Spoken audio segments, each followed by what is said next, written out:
Bonjour à tous, aujourd'hui nous allons découvrir ensemble ce nouveau petit drone. C'est un drone de chez Yashin, c'est le E520S.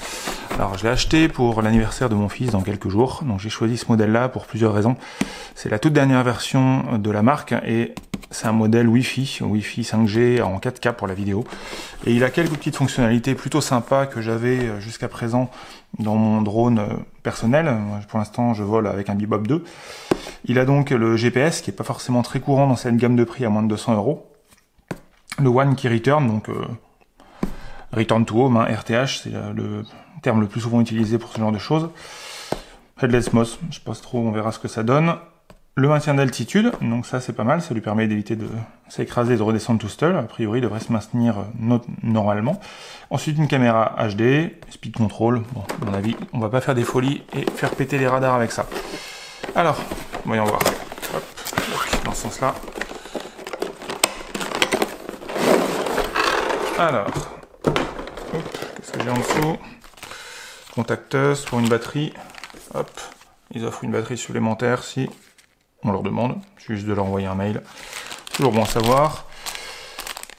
Une paire d'hélices supplémentaires et le câble pour la charge. Très bien. Et ici, le manuel. Hop, bah, je tombe directement sur le français. C'est parfait. Donc pour une fois, et c'est correctement traduit en plus. C'est pas de la traduction assez moyenne. Ah tiens, il faut 4 piles. Bon, bah, j'en ai pas sur moi. Donc j'irai en chercher tout à l'heure et je reprendrai la vidéo un peu plus tard. Une fois que j'aurai les piles. Alors, le drone maintenant. Alors, un autre manuel. Bon, c'est bien, je l'ai en plusieurs langues. Ça ne servira pas à grand chose celui-là. Alors,